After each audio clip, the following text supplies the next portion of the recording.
Hey kids, don't cheat on your girlfriends or this could happen. Bust down, bust down, bust down, bust down, bust down, bitch, I'm drowning. This is 2002's Swimfan.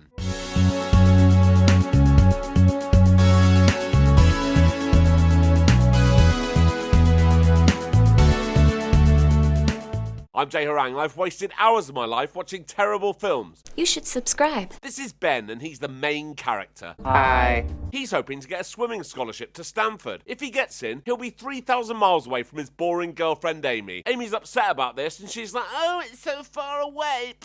And Ben's like, it's okay, I've bought you this horrible necklace. What is that? That doesn't look good. Ben and Amy have 3 other friends. One is Josh, he's a swimmer too, and he's an absolute knob. Yes. The other 2 are irrelevant, as is everyone else at this school. That is until a new student arrives, Piggy Moonface. Ben bumps into Piggy Moonface in the hall, and she's like, I can't open my locker. So he opens it for her with a hairpin. He's like, here's your hairpin back. Keep it.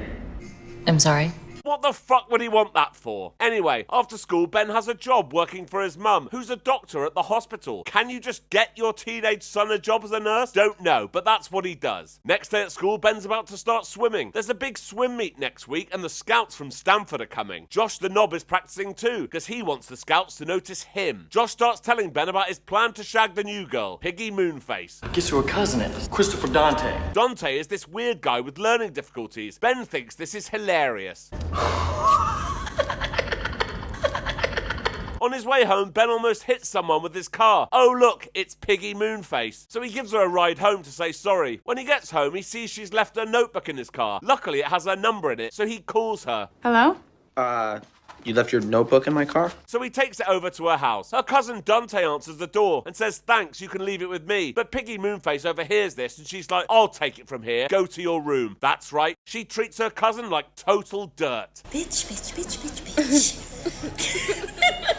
Somehow, returning her notebook has led to dinner at this diner. She's like, how do you know how to break into lockers? And Ben tells her he used to get in loads of trouble with the law. But that's all changed now. Piggy makes it clear that she's interested in Ben. I should tell you something. You have a girlfriend? Yeah, Amy. Is it serious? He tells her it's very serious, even though they're both school children. True. She's like, I don't care anyway. I have a boyfriend waiting for me in New York. Ben's like, oh, because I was going to ask you if you wanted to shag my friend Josh. Thanks, but I'm not interested in Josh. He's like, okay, time to go home. I'm not ready to say goodnight. What do you want to do? Apparently, she'd like to watch him swim lengths of the school pool. Why? No idea. Then she jumps in and she's like, I can't swim. So he teaches her, and then they bang. Tell me you love me. Isn't that a little soon? Yep.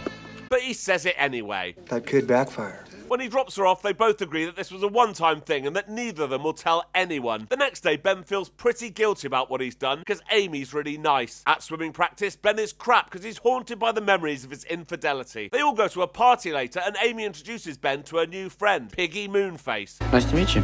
They both pretend not to know each other, but when Ben goes to the bathroom... She's really nice. This is a little, awkward for me. Is it hot in here or is it just me? She's like, so when am I going to see you again? And he's like, never. Do you have my panties? Excuse me.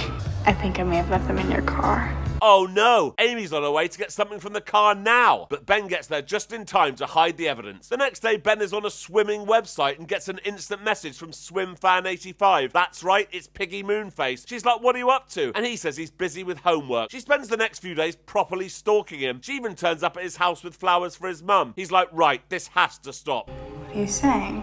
That making love to me was a mistake? Yes. So you want to just forget all about it, pretend like it never happened? Correctamundo. But she's not taking this well at all. The next day at school, when he logs into the swimming website, she sent him over 80 messages, and they're totally inappropriate. Gotcha. Hey. Hey. He manages to delete them while Amy's talking to him, but she can see something's not right with Ben. Later, he finds out that Piggy Moonface is going out with Josh the knob. Listen, he doesn't mean anything to me. When I'm with him, I pretend it's you. Ben's like, right, that's enough. Leave me alone. I'm not interested. You don't mean that. He's like, yes, I do. I'm with Amy, remember? I also remember you told me you loved me. Later at the hospital, Ben almost kills someone by giving them the wrong medication. Somebody must have switched The cops around in my car. Ben, I have no choice but to let you go. He knows this is Piggy Moonface, so he runs up to the cello room and threatens her. He knows he has to tell Amy what's going on, but she's busy at work, so it's gonna have to wait till tomorrow. But tomorrow is too late. Piggy Moonface has got there first. Amy's really upset, but Ben hasn't got time to feel sorry for himself because it's time for the big swim meet, and he needs to impress the scouts from Stanford. Your urine tested positive for anabolic steroids. Go clean out your locker. You're off the team. So there goes Ben's college dream. Later in Piggy Moonface's car, Ben. My name's not Ben. I know that. It's all true, isn't it? Ben was telling the truth. You slept with him and now you're trying to hurt him because he doesn't want you anymore. Josh, get back here! Ben decides to go for an angry swim and collides with Josh's dead body that he somehow didn't see when he dived in. At Josh's funeral, Piggy Moonface is wearing a rubbish hat. Ben can't stand the sight of it, so he runs back to his car. But when he gets there, there's a detective waiting for him. He suspects Ben killed Josh because of his past. Ben knows he has to prove it was Piggy Moonface, so he breaks into her house and starts looking for evidence. He finds a doctor's coat in her closet and steroids, along with a creepy box of articles about Ben swimming, with his Speedos in it. If she found you in here, she'd kill you. No shit. You better come with me. Dante's given Ben another box. This one is similar to the one he found, but these articles are about a baseball player called Jake Donnelly. Jake was Piggy Moonface's previous target, and he's now in a coma. Clearly, when she said she had a boyfriend back in New York, this is who she meant. Yes, of course. Now things are beginning to make sense. While he's there, someone has run Amy off the road in his truck. The police are looking for you, Ben. They're saying you ran her off the road. Amy's in the hospital, but Ben can't visit because the police have his picture everywhere. But look who is at the hospital, Dr. Moonface, and she's on her way to Amy's room. Agent Jake Donnelly. Jake Donnelly. When she goes to the nurse's station, she sees Jake in the jacket she left in his room at the hospital in New York, so she follows him into the car park. Jake, is that you? No, it isn't. It's her cousin Dante. She's furious and is about to attack him with a scalpel, but Ben is there to stop her. He gets her to admit to killing Josh and trying to kill Amy, and his friend got the confession on camera. So the police come and arrest Piggy Moonface. You're probably thinking that that's the end of the film. Yes. But it's not. Oh. She somehow managed to escape police custody with a gun, knock Ben's mum out, and take Amy to the school swimming pool. Wow, that was fast. She pages Ben to tell him where she's taken her, and he comes immediately. No one will ever love you like I do. Ben dives in to try to save her, but the chair she's tied to is too heavy. Oh no! And when he comes up for air, Piggy Moonface starts hitting him with a stick.